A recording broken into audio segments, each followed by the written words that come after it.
과 인사하겠습니다. 당신을 뵈니 하나님 뵙는 것 같습니다. 인사하겠습니다. 당신을 뵈니 예수님 뵙는 것 같습니다. 인사하겠습니다. 자, 마지막으로 천사 같으십니다. 인사하겠습니다. 천사 같으십니다. 인사하겠습니다. 예. 진짜입니까? 할렐루야. 아멘. 네, 너무 천사 같으십니다. 아유, 왜 말을 썼지? 참, 예, 수련이 많이 필요한 문장입니다. 예. 앞으로 더 수련을 하셔서 진심으로 하시기를 바랍니다. 오늘은 마땅히 즐겁고 기뻐할 일, 누가복음 시리즈 35번째 시간입니다. 여러분들 주님을 따르시는 길이 기쁘십니까? 아멘. 자, 근데 좀 이게 역설적인 게 아멘 이러는 분들이 너무 많아요. 예, 다 웃으시면서 주님을 따르시는 길이 기쁘십니까? 아멘. 승리야, 웃으면서 하라고.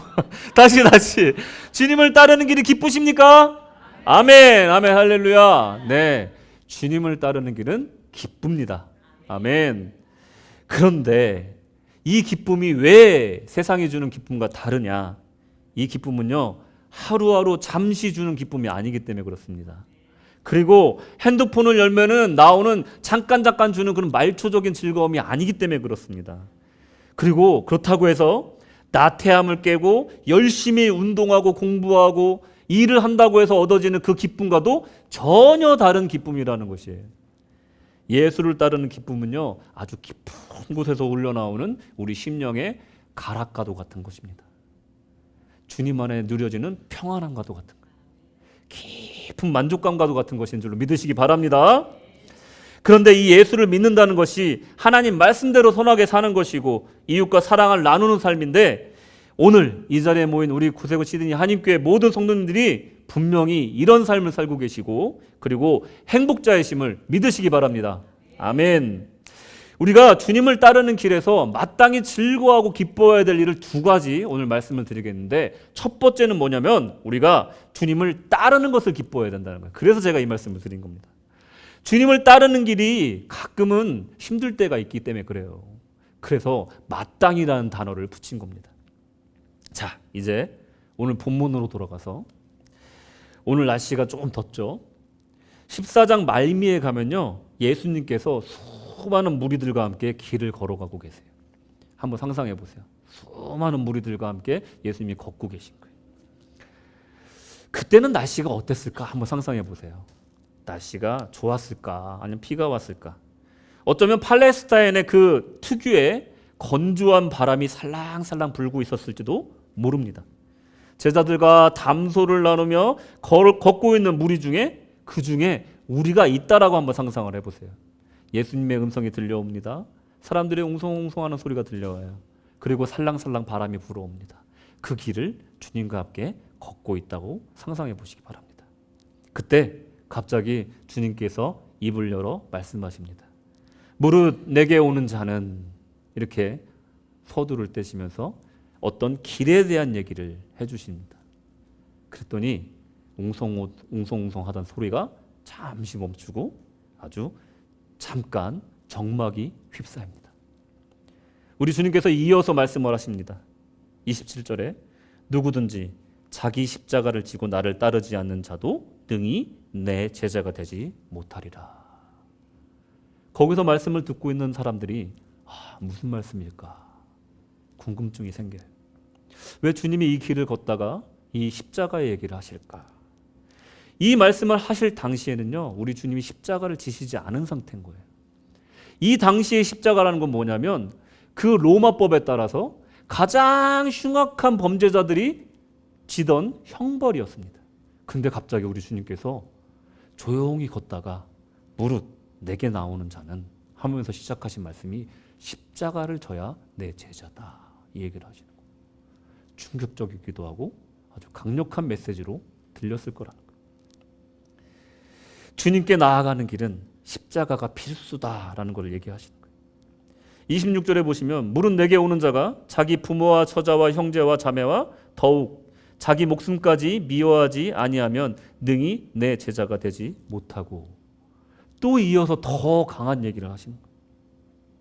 때론 부모와 처자와 형제와 자매도 헤어질 결심을 해야 된다는 겁니다. 당시로 말하면 유대교의 전통을 따르는 가족과 소원해질 수도 있다라는 거예요. 요즘으로 말하면 불교를 믿는 집안, 아니면 힌두교를 믿는 집안, 이슬람교를 믿는 집안, 아니면 불신자의 집안에서 예수를 믿으면 그들 가족들과 소원해질 수도 있다라는 얘기로 받아들일 수가 있는 겁니다. 예수 믿는 게 쉬운 게 아니다. 이 얘기를 지금 하고 계신 거예요. 우리가 살고 있는 호주에는 있을 수 없는 일이지만 예수를 따르다 보면 생명의 위협도 우리가 감수해야 된다는 것을 십자가는 표현하고 있는 거예요. 여러분 잘 아시는 찬송이 있습니다. 뭐냐면 주님 뜻대로 살기로 했네. 주님 뜻대로 살기로 했네. 주님 뜻대로 살기로 했네. 뒤돌아보지 않겠네. 아멘. 이 찬양이 있는데 이거 누가 쓴 줄 아십니까? 이게 영어 제목으로 타이틀로는 No Turning Back이라는 찬송가예요. 찬양이에요. 이 가사를 쓴 분이 누구냐면 한국 사람도 아니고 미국 사람도 아니에요. 인도 선교사인 썬다싱이라는 분이 지은 찬양시입니다. 썬다싱이라는 분이 누구냐면 인도 사람 최초로 이슬람 국가인 그 아프가니스탄을 선교하시고 또 불교 국가인 티벳을 선교했던 사람이 이 썬다싱이라는 분이에요. 이분은 처음에 시크교 교도였습니다. 그 가문 전체가 시크교예요. 근데 이 미션 스쿨의 학교를 다녔는데 심지어는 성경책을 그 학교에서 불태울 정도로 굉장히 안티 크리스천이었어요. 이분이. 근데 예수님의 환상을 보고 나서 예수를 믿게 됐어요. 근데 문제는 그 가문은 아직도 시크교라는 거예요. 아버지께 말씀을 드렸어요. 제가 이제부터 예수 믿겠습니다. 그랬더니 아버지는 그것을 가문의 수치로 여깁니다. 그래서 아주 엄청난 일을 벌이는데 이 썬다싱이 그 선교를 나가려고 도시락을 쌌는데 그 어머니를 시켜서 그 도시락에 독을 타게 합니다. 그거 먹고 죽을 뻔하다가 하나님의 은혜로 살아난 사람이 바로 이 썬다싱 이분이라는 거예요. 이게 명예살인이라는 겁니다. 제가 저번에도 말씀을 드렸었죠. 주님을 따른다는 것은 이런 일도 벌어질 수가 있다는 거예요. 고난과 큰 결단이 필요하다는 겁니다. 요즘 어떻습니까? 예수 믿는 게 예전처럼 그렇게 자랑할 일이 아닌 게 돼버렸어요. 어떤 목사님은 막 억울하대요. 자기는 잘못한 게 하나도 없고 정말 도덕적으로 잘못한 게 없는데 목사란 이유만으로 손가락질을 당한다는 거예요.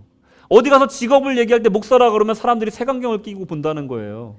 기독교인이라는 것 자체를 부끄러운 일로 세상 사람들은 생각을 한다는 거예요. 그런 시대에 우리가 신앙생활을 한다는 것은 어찌 보면 큰 결단이 필요하다는 겁니다. 십자가를 지는 그 고난을 우리가 감수하고 또 결심해야 된다는 겁니다. 그래도 주님을 따르는 길은 마땅히 즐겁고 기쁜 길인 줄 믿으시기 바랍니다. 이 십자가를 지는 것이 힘들고 무서워도 주님을 따르는 삶을 살기 위해서 필요한 이 선택 조건이 아니라 필수 조건이 십자가라는 거예요. 비행기를 타려면 티켓이 필요하듯이 주님과 동행하려면 이 십자가 티켓이 필요하다는 겁니다. 십자가를 지는 것에 대해 주님께서 28절부터 설명해 주시는데 요약하자면 그거예요. 망대를 건설할 때 너희들이 얼마나 걸릴지, 비용이 얼마 들지 각오를 하지 않느냐. 시작만 하고 그 건물을 그것을 계산하지 않으면 나중에 완공할 수 없다. 이 얘기를 하시는 거예요. 그리고 또 이어서 어떤 왕이 전쟁에 나가는데 그쪽 적진에 있는 그 군사들이 몇 명인지 알지 못하고 우리가 몇 명을 준비하는지 계산을 하지 않고 그 전쟁에 나가면 분명히 굴욕적인 화친을 신청하게 된다는 거예요. 싸워보지도 않고 항복하게 된다는 거예요. 그러니 예수를 믿기로 결단했으면 그거에 대한 다짐이 필요하다는 것을 말하는 거예요. 십자가를 질 다짐을 해야 된다는 겁니다. 그러니 우리가 예수를 믿는다는 것 기쁘고 즐거운 길이지만 어떤 면에선 이런 결단과 다짐이 필요하다는 겁니다. 30절에 보시면 예수를 믿다가 중도에 떠나는 일은 공사를 시작하고 능히 이르지 못하였다라고 비유하신 것입니다. 32절에 보시면 싸워보지도 못하고 항복하는 왕의 비유를 통해서 그 시작은 아주 좋게 시작한 신앙이지만 끝내는 믿음을 저버린 사람에 대해서 이야기하고 계신 거예요. 여러분 뭡니까? 우리 신앙생활이라는 것이요, 처음 시작할 때 환상을 보고 막 엄청나게 성령을 받고 시작하는 게 중요한 게 아니라는 거예요. 정말 중요한 것은 그 끝이 해피 엔딩이어야지 그게 중요하다는 겁니다. 주님께서 원하시는 것은 정말 세속말로 첫 끝발이 아니라 끝까지 그 믿음 지키는 것이라는 겁니다. 주님께서 원하시는 것은요, 신실하게 끝까지 가는 사람 말하는 거예요. 죽는 날에 주님 향해서 엎드려지는 사람을 원하신다는 겁니다. 건물을 지키기 시작했으면 완공을 해야 되고, 싸움에 나갈 거면 승리해야 된다는 거예요. 그것이 바로 우리 신앙생활의 결론이 돼야 될 줄로 믿습니다. 화려하진 않아도 꾸준히 기도 생활하고 말씀 생활하고 긍휼을 베풀면서 삶을 살다가 마지막에 주님 품에 안겨서 죽어야지만이 그게 완공이고 승리라는 거예요. 예수 믿으면서 복받고 어려움도 없이 만사형통할 거라고 얘기했잖아. 근데 내가 왜 이렇게 병에 걸리고 하는 일마다 실패합니까? 하고 원망할 수 있다라는 거예요.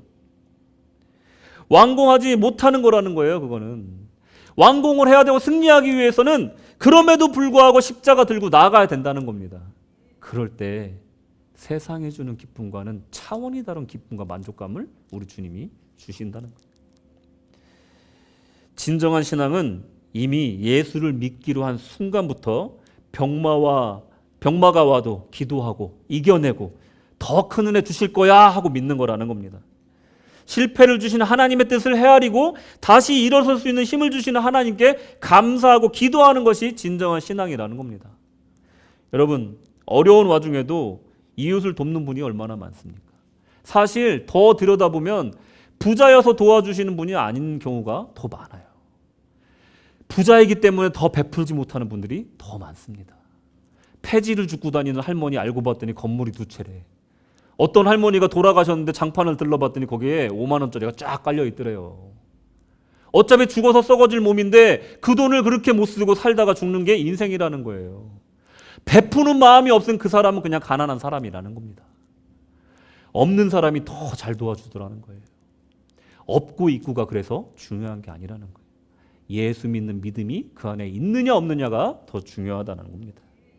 이 마음 가지고 사는 사람은요, 기쁨이 넘치는 거예요. 십자가를 지고 가는 그 길이 너무나 행복한 겁니다.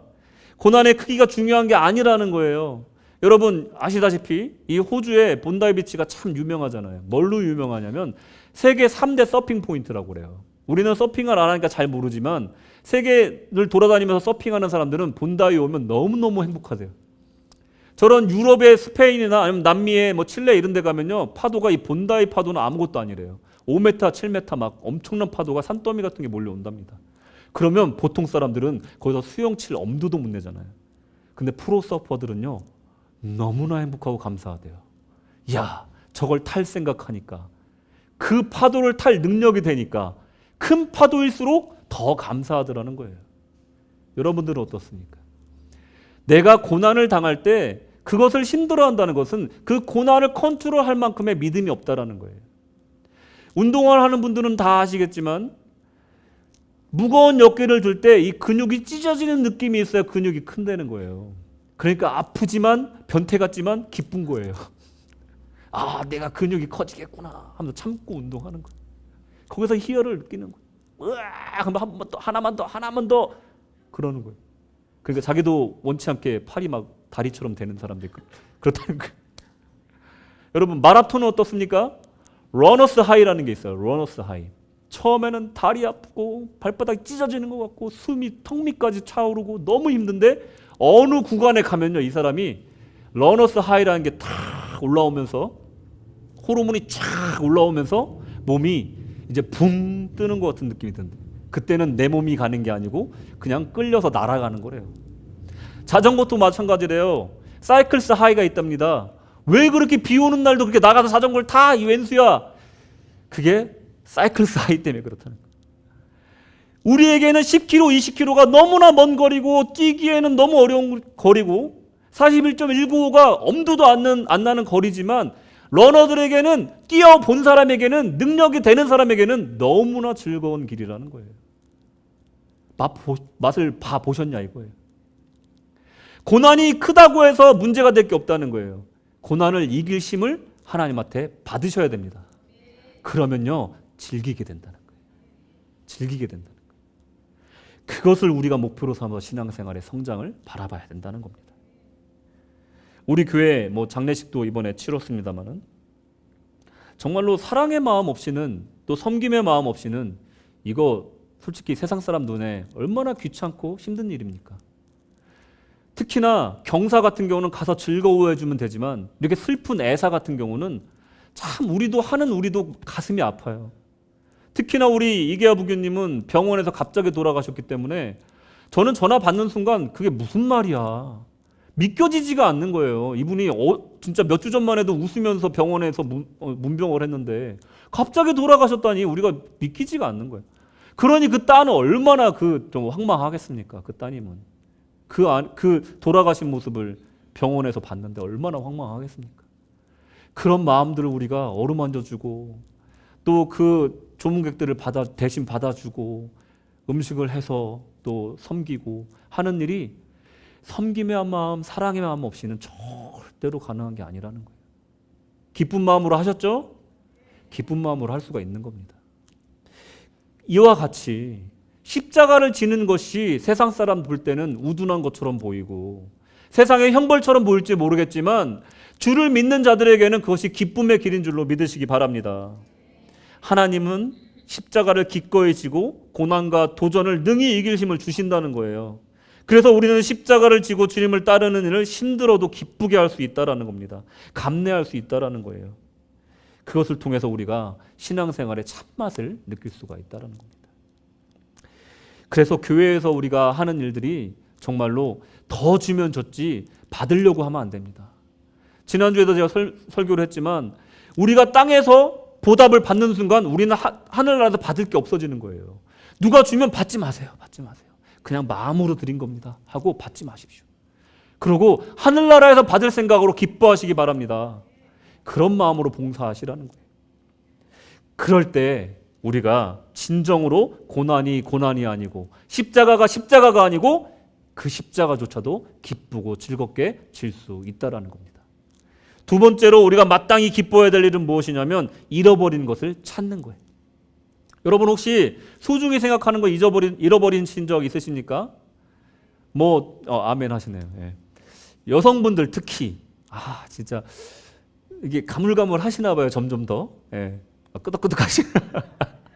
어제 라온이 생일 파티가 있어가지고 이제 우리 김사관님 먼저 출발하고 제가 한 30분 후에 더 출발하기로 했어요. 집에 제가 아침 못 먹어서 아침 먹고 출발하겠다 했는데 제가 일부러 남았어요. 모를 거예요. 분명히 자기야 놓고 온 게 있어 전화 올 거라는 걸 예상을 했어요. 아니나 다를까 냉장고에 뭐가 있으니 집에 돌아가서 그거를 좀 갖다 줘. 알았어. 그러고 갖다 줬어. 이거야 깜빡깜빡해서 잃어버리는 거겠지만 정말 귀중한 것을 잃어버렸다고 생각해 보세요. 나 이거 잃어버리면 안 되는데 하는 걸 잃어버렸다고 생각해 보세요. 찾아다니겠죠. 그걸 찾으면 어떻겠습니까? 기쁘겠죠. 여러분, 이 15장의 전반에 걸쳐 나오는 얘기가 바로 이겁니다. 잃어버린 것을 찾는 얘기예요. 그리고 잃어버린 영혼을 찾는 것이 얼마나 중요한지에 대해서 세 가지 예화를 들어서 우리 주님께서 설명해 주시는 겁니다. 주님을 따르는 사람의 면면을 살펴보면요. 첫째로 바리새인과 서기관 같은 종교 지도자가 있습니다. 그리고 일반 백성들이 있어요. 근데 15장 1절에 어떤 부류가 나오냐면 세리와 소위 죄인이라는 사람들도 주님을 따랐습니다. 그리고 병든 사람들도 따랐어요. 그런데 바리새인과 서기관들은 그들이 주님을 따르는 것이 못마땅했어요. 너희들과 내가 한 그룹이 되는 게 너무나 부끄럽다. 주님은 왜 저 죄인들과 밥을 먹고 함께 동거하는가? 그들의 집에 왜 가는가? 그게 불만이었어. 예수님은 이 바리새인과 서기관들을 책망하지 않으시고 이 비유를 통해서 깨달음을 주려고 노력하신 겁니다. 잃어버린 양의 비유, 잃어버린 드라크마의 비유, 그리고 탕자의 비유. 탕자의 비유라는 말이 좀 맞지 않은데 잃어버린 아들의 비유로 하겠습니다. 잃어버린 양 한 마리를 찾는 일은 99마리를 놔두고 찾으러 갈 만큼 중요한 일이었다는 거예요. 그리고 드라크마는 데나리온인데 그 당시에 뭐 그 가치로 따지면 하루 일당이래요. 하루 일당. 하루 일당 돈이 크면 크고 작으면 작은 돈인데 이것에 해당되는 그 동전을 잃어버렸을 때 찾았을 때의 기쁨이라는 거예요. 여러분 호주 오래 살아보신 분들은 공감하실 수도 있어요. 여러분들 지출 중에 돈이 나가는 것 중에 가장 아까운 돈이 뭡니까? 예? 페널티. 통화했느냐? 예, 마음이 통했어. 저는요 그 돈이 그렇게 아까워요. 예. 막 자책이 돼. 막 나 왜 그랬지? 막 스스로를 막 자책. 조금만 좀 천천히 갔으면, 조금만 느긋하게 갔으면 피 같은. 그리고 내가 좀 집중해서 운전했으면 경찰을 이건 아니고 했을 텐데 하는 후회가 굉장히 많이 든다라는 거예요. 피 같은 돈. 근데 가끔은요 노란불에 지나갔는데 괜히 기분이 빨간불에 지나간 것 같은 찝찝한 기분이 2주를 기다려야 되는 거예요. 날라온단 말이에요. 2주 후에. 그 2주가 너무너무너무 괴로운 거예요. 이거 걸리면 와이프한테 혼날 텐데, 용돈 깎일 텐데, 어떡하지. 그래, 걸리면 내가 그냥 내 용돈으로 할게. 멋지게 던지자. 뭐 이 별의별 생각을 다 하는 거예요. 근데 너무 감사하게도 내가 노란불에 지나갔어. 할렐루야, 감사합니다. 다음부터는 운전 정말 차분하게 하겠습니다 하고 또 그래. 그게 참 인간이 참 그렇습니다. 돈이 어떤 벌칙금은 그냥 하루 일당이고 어떤 벌칙금은 너무 커서 그 일주일 웨이지의 절반이 되는 경우도 있기 때문에 이게 막 살이 떨린단 말이에요. 너무 아깝단 말이에요. 돈을 번 것 같아. 그죠? 잃어버린 돈을 다시 받은 느낌이 든단 말이에요. 여러분, 이게 이런 기분이었을 거라는 거예요. 또 행방을 모르던 아들이 몇 년 만에 아버지 집에 돌아오는 모습을 저 석양이 뉘엿뉘엿치는 동네 어귀에서 아들의 실루엣이 보이는 거예요. 버선발로 뛰어가는 아버지의 마음. 그걸 지금 우리 주님께서 비유로 설명하고 계신 겁니다. 이 세 이야기가 모두 잃었던 것을 찾은 기쁨에 대한 이야기인데 이 세 이야기의 공통점이 뭐냐면요. 찾은 후에 그냥 기뻐하는 게 아니에요. 엄청나게 기뻐했다는 거예요. 지금식으로 얘기하면은 저 버우드로드에 현수막 걸고 잔치를 벌리는 거예요. 얼마나 기뻤으면은 이 아버지가 이 찾은 사람들이 정말 너무 기뻐서 주변에 친구들 불러가지고 잔치를 벌일 정도로 기뻤다는 거예요. 그 드라크마, 그 실버 코인이 그게 뭐길래 그렇게 기뻤다는 거예요. 거기에는 다른 의미가 있을 수도 있다라는 겁니다. 6절에 집에 와서 그 벗과 이웃을 불러 모으고 말하되 나와 함께 즐기자 나의 잃은 양을 찾았노라 하리라. 즐기자, 잔치를 벌이는 거예요. 9절에도 그렇게 나옵니다. 9절에도 나오고 23절에도 나오는 거예요. 이 공통점을 갖고 있는 겁니다. 잃은 것을 찾고 그저 기뻐하는 수준이 아니라는 겁니다. 잔치를 벌렸다는 거예요. 잔치를. 소중한 존재라는 거예요. 얼마나 간절하게 기다리고 찾았으면 잔치를 했다는 거예요. 여러분, 오늘 이 자리가 그 잔치 자리인 줄 믿으시기 바랍니다. 우리 하나님 아버지께서 여러분들을 일주일 내내 찾았는데 자꾸 김부교, 이부교가 자꾸 딴짓하러 다녀요. 야야, 좀 아침에 나와서 나한테 안부 인사 좀 하고 우리 같이 동행하자 했는데 자꾸만 등져서 딴 데로 가려고 그래. 근데 주일날 이렇게 나왔네. 아이고 예뻐라 우리 아들 우리 딸. 잔치 벌이시는 거예요 지금. 우리 주님은 그렇게 우리를 기다리고 계신 겁니다. 그렇게 기뻐하신다는 거예요. 또한 여기서 예수님께서 쓰신 단어에 또 집중할 필요가 있습니다. 잃어버린이라는 단어에 대해서 집중할 필요가 있습니다. 헬라어로 아폴리미라는 단어예요. 이게 단지 잃어버렸다는 단어가 아닙니다. 이 단어에는 또 다른 의미가 담겨 있는데 파괴하다, 파멸하다라는 뜻이 담겨 있어요. 무슨 말입니까? 그냥 잃어버린 게 아니라는 거예요. 본문의 탕자에 대해서 아버지가 설명하는데 뭐라고 얘기하냐면 죽었다, 살아났으며라고 표현을 해요. 잃어버린 게 바로 죽었다 살아난 거라는 거예요. 찾은 게. 무슨 뜻입니까? 잃어버린이라는 뜻은 그야말로 찾을 가망이 없었다라는 거예요. 잃어버린 양이라는 건 뭐냐면요.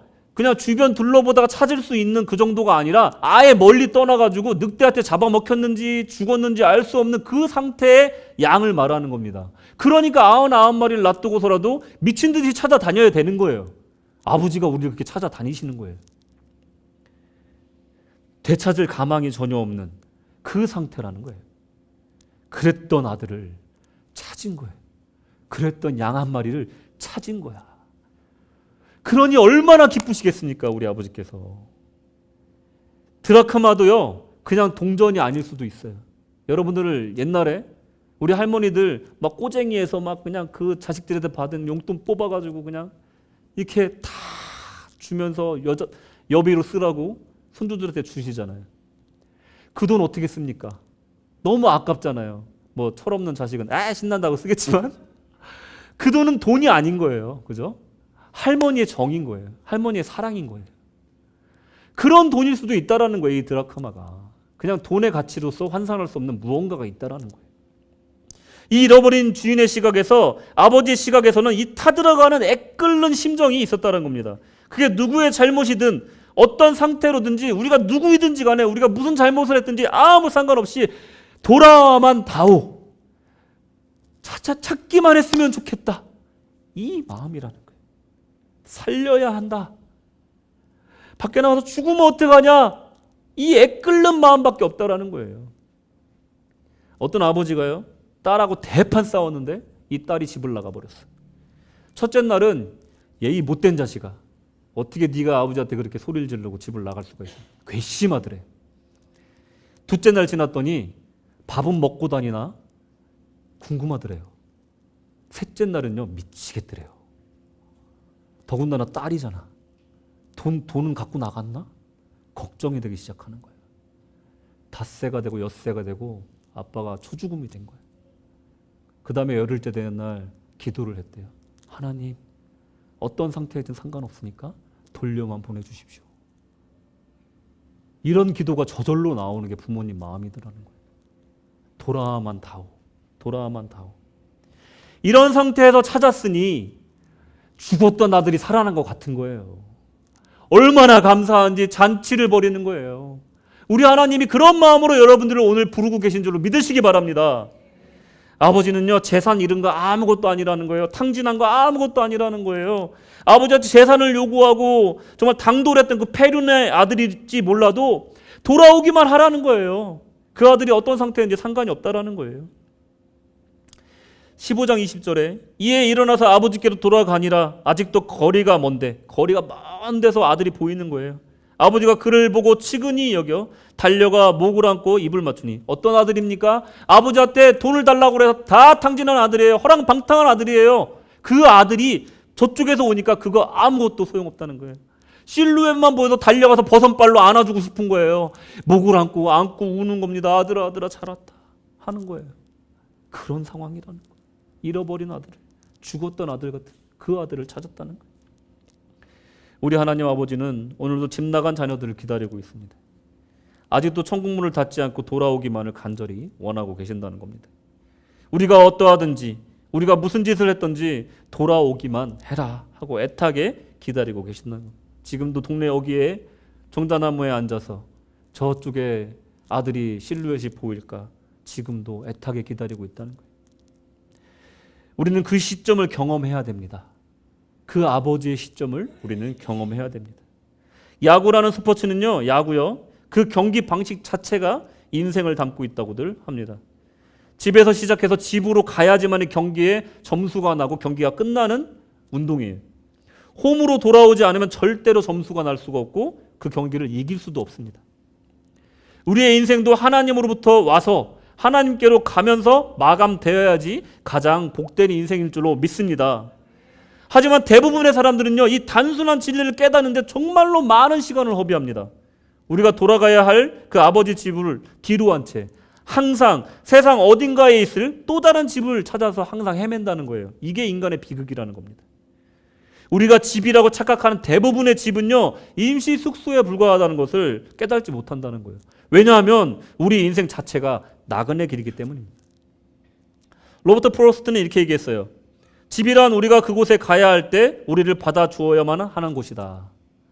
세상의 집은요, 우리가 가야 할 때 우리를 받아주지 않습니다. 세상의 집은요, 적당한 비용을 치러야 내 것이 되고 정기적으로 비용을 지불해야지 유지가 되는 것이 세상의 집이에요. 언제나 우리를 아무 조건 없이 받아주진 않습니다. 더욱이 그 집이 만약에 은행 거면 더 그래요. 그죠? 손잡이만 내 거면은 정말 그런 감정이 더 많이 드실 겁니다. 조용필 씨의 노래가 꿈이라는 노래가 있어요. 아시죠? 화려한 도시 이런 노래가 있어요. 꿈꾸며 찾아갔네. 그곳은 춥고도 험한 곳. 그러고 마지막에 뭐라고 그러냐면 고향의 향기 맡으면서 고향을 그리워하네. 이런 내용으로 끝나요. 결국 인생은 뭐냐면 화려한 도시를 찾아가다가 결국은 고향으로 돌아가는 게 인생이다. 이거예요. 집에 가서 한번 유튜브로 들어보세요. 아주 은혜가 많이 되더라고요. 아이고 깜짝이야. 그래서 인생이 바로 이런 거라는 거예요. 집을 향해 가는 여정이 바로 우리의 인생이다. 이것을 알 수가 있다는 겁니다. 세상에서 집을 찾지 마십시오. 진정한 우리의 영혼의 휴식처는 어디 있냐? 바로 천국에 있는 줄로 믿습니다. 아버지의 품인 줄로 믿습니다. 불행하게도 둘째 아들은 모든 것을 잃고 처참한 인생이 바닥으로 떨어졌을 때 아버지 집을 떠올리게 돼요. 참 이게 정말 불행하게도 이런 경우가 너무나 많다는 거예요. 세상은 아버지 집을 떠나야만 풍요롭고 즐겁게 산다라고 얘기를 하고 유혹해요. 야, 아버지한테 재산 달라고 그래. 야, 타지 가도 돈만 있으면 우리 풍족하게 재밌게 살 수 있어 하고 유혹한다니까요. 세상은. 아버지 떠나서 재밌게 살자. 이렇게 지금도 유혹을 한다는 겁니다. 아버지 집으로 돌아가 그 사랑을 풍족함을 누리면서 함께 행복하게 사는 것은 왜 재미가 없게끔 느껴질까요? 신앙생활 잘하면서 정말 영적인 풍요를 누리면서 사는 삶이 왜 자꾸 고루하게 느껴질까? 정말 한번 생각해 보시기 바랍니다. 아버지 집에 돌아가야 하는 것을 알아도 하루만 더 하면서 미루는 것이 사람의 그 성정이라는 것이에요. 참 이게 참 비극이라는 겁니다. 하나님께서는 말씀하십니다. 오늘 돌아와야 된다라고 말씀하십니다. 지금도 동네 어귀에 앉아 석양을 등지고 지친 모습으로 정말 그 아들과 딸이 돌아오기를 기다리시는 하나님의 마음을 오늘 느껴야 된다는 겁니다. 그리고 오늘 이 자리에 모인 우리 모든 분들이 그 하나님의 눈물을 알아야 된다는 겁니다. 결론입니다. 첫째 아들은 성실하고 항상 아버지 곁에서 함께했던 착한 아들이었어요. 첫째 아들. 그래서 아버지의 유산을 탕진하고 온 둘째 아들이 미웠어요. 그래서 29절, 30절에서 이렇게 말합니다. 그냥 미운 거예요. 이 아들 왜 잘해줍니까 아버지 하고. 참 이 모습이 어떤 모습이냐 생각해 보니 교회 생활하면서 열심히 신앙생활을 하는 것 같지만 정작 아버지 마음을 우리가 잘 알고 있는가. 잃어버린 영혼을 위한 아버지의 그 간절함을 우리가 알고 있는가. 한번 생각해 봐야 되지 않는가. 그 아버지 마음보다 내가 하나님한테 어떤 복을 받고 있는가, 내가 어떤 처우를 받고 있는가에 더 관심이 있지는 않은가. 그게 바로 첫째 아들의 표본이라는 겁니다. 우리는 너무 우리 입장과 관점으로 인생을 살지는 않았는가 돌아봐야 된다는 거예요. 하나님 아버지의 마음은 어떠신지, 그 마음이, 그 애타는 마음이 어떤 마음인지, 아버지의 그 간절하고 찾고 기다리는 그 아버지의 그 찢어지는 마음이 무엇인지 우리 한번 생각해 봐야 된다는 겁니다. 31절 32절에 아버지가 이르시되 예 너는 항상 나와 함께 있으니 내 것이 다 내 것이로되 이 내 동생은 죽었다가 살아났으며 내가 잃었다가 얻었기로 우리가 즐거워하고 기뻐하는 것이 마땅하다 하니라. 아멘. 이제 우리가 형으로서 먼저 믿은 사람으로서 아버지의 마음을 깨달아야 됩니다. 아버지가 찾고 기다리는 잃어버린 영혼을 아버지께로 돌아오게 하는 일에 우리가 한몫 보태야 되는 거예요. 그래서 그 영혼들을 위해서 우리가 앞장서야 된다는 겁니다. 그 영혼들이 속히 돌아오게 하기 위해서 아버지의 그 애타는 마음으로 그들을 위해서 기도해야 된다는 거예요. 그리고 하루라도 빨리 그들이 돌아오게끔 우리가 더 열심히 전하고 실천해야 됩니다. 왜냐하면 내일 일은 누구도 모르기 때문에 그래요. 내가 조금 더 살다가 오겠습니다. 내가 조금 더 자리가 잡히면 오겠습니다. 누가 내일을 압니까? 하나님께서 정하신 시한은 아무도 모른다는 겁니다. 그러니 오늘 바로 그들에게 전해야 될 줄로 믿습니다. 그들이 아버지 집에 돌아왔을 때 못난 첫째 아들처럼 그를 비방하는 것이 아니라 아버지의 마음에 공감하여서 마땅히 즐거워하고 기뻐하시기 바랍니다. 생각해 봅시다. 내 주변에 잃어버린 영혼이 누굽니까? 기도하겠습니다. 사랑의 하나님, 아버지가 우리를 위해서 행하신 모든 선한 일을 기억합니다. 또 우리를 사랑하시기에 지금도 눈물을 흘리시면서 그 애끓는 마음으로 영혼이 돌아오기를 기다리시는 아버지 하나님의 마음을 오늘 헤아리기를 원합니다. 이 간절한 마음을 품고 형제를 하나님 만난 것처럼, 예수님 만난 것처럼, 천사를 대접하는 것처럼 대하게 하여 주시옵소서. 그리하여서 우리 구세군 시드니 한인교회 모든 성도님들이 주님 안에서 하나님의 복음을 전파하며 아버지의 마음을 품은 자들이 될 수 있도록 축복하여 주시옵소서. 함께 하시기를 간절히 소망하오며 예수님의 이름으로 기도드렸습니다. 아멘.